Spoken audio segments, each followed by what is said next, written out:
welcome to another Forza Horizon 4 video. Today I'll be reviewing the new BMW 850CSi in Forza Horizon 4.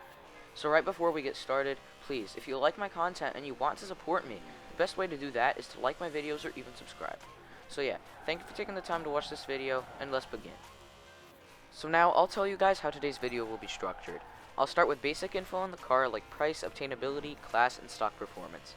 Then I'll upgrade the car, tune it, and show you a race and some speed testing on the highway with the upgraded version. So let's begin with basic info. The car's rarity is rare, or blue if you prefer to go by colors. Just for reference, this is the second lowest rarity, weirdly enough. Also kinda weirdly, both the listed price and the maximum buyout price at auction are much lower than what I think they should be, considering how good this car is in the right hands. The listed price of the car is just 250,000 credits, and its maximum buyout price is also a relatively low 385,000 credits. Do keep in mind that maximum buyout prices tend to fluctuate, especially for new exclusive cars. If you can't get your hands on it the regular way, which is completing 50% of the autumn season, I would recommend buying it right now since prices do tend to rise sharply after the car is no longer obtainable. Speaking of new exclusive cars, let's go on to obtainability. This car is hard to find since it's just been added to the game this update. In case you don't know, hard to find just means that you can't get it through the auto show or through wheel spins, and the only ways to get it are from either the festival playlist or from the auction house. You get the car by completing 50% of the autumn season, as I said earlier.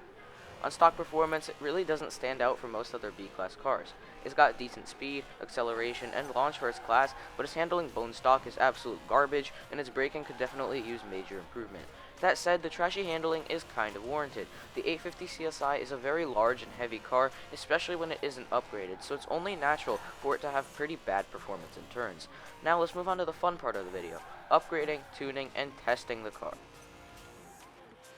Upgrades and tuning are fairly simple, so I won't really spend much time on these. For upgrades, what you want to do is max out the car. You probably should swap the engine. Personally, I went with the cheapest engine swap to avoid spending too much, since I am trying to save up for Bamber Castle. However, if you don't want to swap the engine, or you want to swap it to a better one, you can. Basically, the choice is yours for pretty much every upgrade. Just remember that if you do want to tune it, you have to add the adjustable components to your car, otherwise you can't tune it. Using Forza Aero makes the car look kind of ugly, so I didn't use it for the sake of the video, but you could do what you want. For tuning, if you want the concept of how to tune, I have linked a great FH4 tuning tutorial from HokiHoshi in the description, so go check that out if you do want to learn how to tune your car. However, I will be displaying the settings that I tuned the car to for a few seconds on screen right now.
I have noticed that this car performs very well in street races where you have time to climb up in places.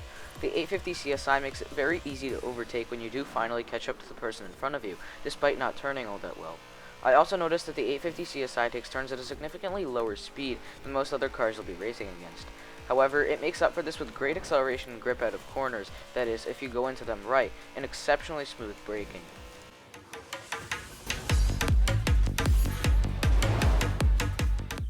Alright, last section of the video, guys. In this part, I am going to show you some speed testing on the highway.